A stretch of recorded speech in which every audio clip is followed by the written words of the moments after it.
danger. C'est pourquoi Allah subhanahu wa ta'ala dit, et traité de mensonge la plus belle récompense, nous lui faciliterons la voie aux plus grandes difficultés. Et le bon Dieu continue. Celui qui donne et craint Dieu déclare véridique la plus belle récompense. Nous lui faciliterons la voie au plus grand bonheur. Allah subhanahu wa ta'ala dit ici, au plus grand bonheur, nous lui faciliterons la voie au plus grand bonheur. Maintenant, et rien ne lui servira ses richesses quand il sera jeté au feu. Mais de qui ici Allah subhanahu wa ta'ala parle? Ça c'est l'homme qui est avare, c'est-à-dire quelqu'un qui est avare. Il ne veut jamais dépenser son argent, c'est-à-dire que c'est quelqu'un qui n'a pas pitié d'abord. C'est quelqu'un qui peut te voir dans des souffrances, mais il ne peut jamais te regarder dans tes problèmes. Donc lui, son argent là, c'est plus mieux que l'être humain. C'est ce qui est là. On a vu des gens, il a des possibilités, mais son propre frère, de même père, même mère, il n'a pas de quoi manger celui. On a vu des gens comme ça. On a vu des gens, son oncle ou bien, je ne sais pas, l'un de ses parents, malade à l'hôpital. Au moment qu'il a besoin de médicaments, personne ne vient lui donner. Mais le jour où il sera parmi les cadavres, tu verras la famille venir dépenser des milliards. Tout ça, c'est l'avarice. Dieu n'aime pas ça. L'argent, là, Dieu a donné. Il t'a donné une responsabilité que tu gères. Toi, tu n'es qu'un simple gérant. Quelle qu'en soit ta richesse, tu es là seulement étant qu'un gérant. Ce n'est pas pour toi. Ce n'est pas pour toi. Parce que si c'était pour toi, Allah n'allait pas te demander compte.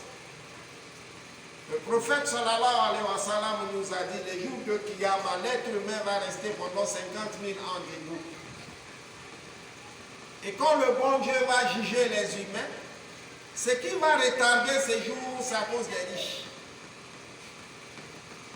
Parce que la question qu'on va poser aux riches, c'est ce qui mettra longtemps pour que les gens partent dans leur maison. Allah va juger toutes les pauvres, toutes les prophètes, tous les humains. Il va les juger 500 ans plus tard. Après, il va juger les riches. 500 ans plus tard. Donc, c'est-à-dire, les pauvres iront dans le paradis, les ceux de l'enfer iront dans l'enfer. Toute catégorie des hommes, sauf les riches. Les riches resteront encore, après les 50 000 années, là, les riches vont rester encore 500 ans. D'attendre d'abord que le bon Dieu finisse d'abord avec les ceux-là. Et les riches, quand il viendra, ils vont commencer par un franc. Comment est-ce que tu as eu? Comment est-ce que tu as dépensé? Donc tu viendras pour expliquer comment est-ce que tu as eu et comment est-ce que tu as dépensé.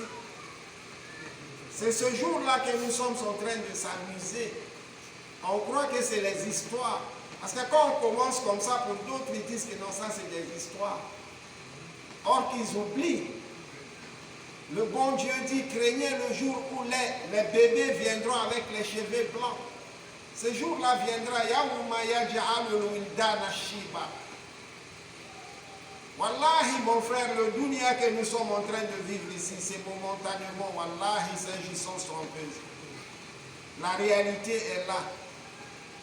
Ceux qui ont compris, c'est les cadavres, wallahi. Tous nos frères qui sont morts, même maintenant que je suis en train de parler. Depuis que j'ai commencé cette interprétation-là, avant que je finisse, tu sais combien d'hommes qui sont décédés en ce temps, en quelque temps, dans le monde? Combien d'âmes qui ont été accueillies par l'ange de la mort? Mais c'est eux qui ont vu la vérité a apparu devant eux. Nous, ceux qui sont là, on n'a pas compris d'abord.